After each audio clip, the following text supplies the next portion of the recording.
विरोधी पक्षनेता शिवसेनेचाच असेल, उद्धव ठाकरेंनी केलं जाहीर, पण भाजप सोबत चर्चा सुरूच ठेवणार असल्याचं सांगत वाढवला संभ्रम।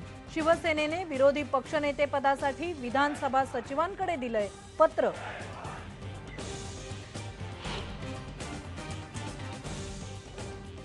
काँग्रेसनं केला विरोधी पक्षनेते पदावर दावा, विधिमंडळात सादर केलंय पत्र। काँग्रेसच्या गटनेतेपदी राधाकृष्ण विखे पाटील तर उपनेतेपदी विजय वडेट्टीवारांची वर्णी।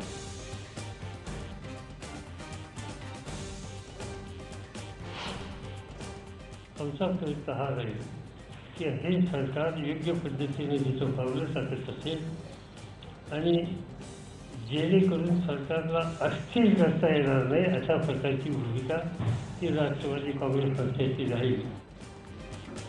राज्यात अस्थिर सरकार येऊ देणार नाही, शरद पवारांनी स्पष्ट केली भूमिका, केला पुनरुच्चार।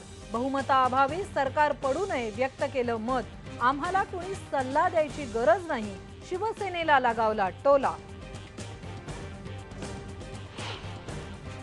कुठेतरी भाजपाची चर्चा सुरू आहे? माझ्या माहितीप्रमाणे ही चर्चा सुरू नाहीये। विशेष अधिवेशनाच्या पहिल्याच दिवशी शिवसेना आक्रमक, भाजपबरोबर चर्चा सुरू नसल्याचं नेत्या नीलम गोरेंनी केलं स्पष्ट।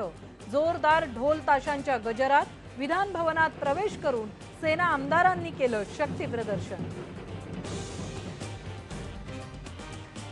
प्रत्येक कंपाउंड में महिलांच्या लेडीज कंपाउंड में पोलीस असणं गरजेचं आहे। 5-5 लाख लोग दिन में आज आते जाते हैं, जैसे अंधेरी, बोरीवली ये स्टेशन है, दादर, जहाँ 5-5 लाख, वहाँ 5 टॉयलेट भी नहीं है।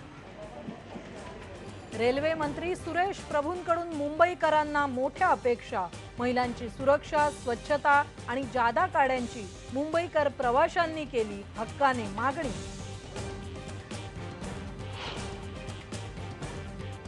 केईएम पाठोपाठ जे हॉस्पिटलच्या परिसरात 7 ठिकाणी सापडल्या डेंग्यूच्या डासांच्या अळ्या।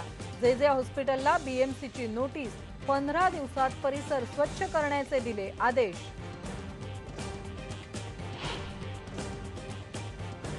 हिंगोली जिल्ह्यात एकाच आठवड्यात 5 शेतकऱ्यांच्या आत्महत्या।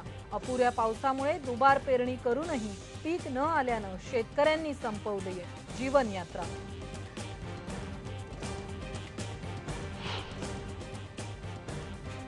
नागपूरचा गुंड अक्कू यादव याच्या खून प्रकरणातल्या 18 आरोपींची पुराव्याअभावी निर्दोष सुटका। सत्र न्यायालयाचा महत्त्वपूर्ण निर्णय। 2004 साली नागरिकांनीच केली होती ठेचून हत्या।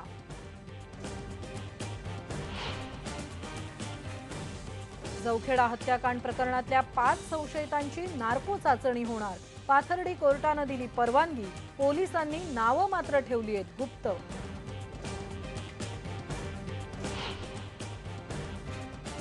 आणि आयपीएल स्पॉट फिक्सिंग प्रकरणावर कोर्टाने सुनावणी ढकलली पुढे, शुक्रवारी देणार निकाल।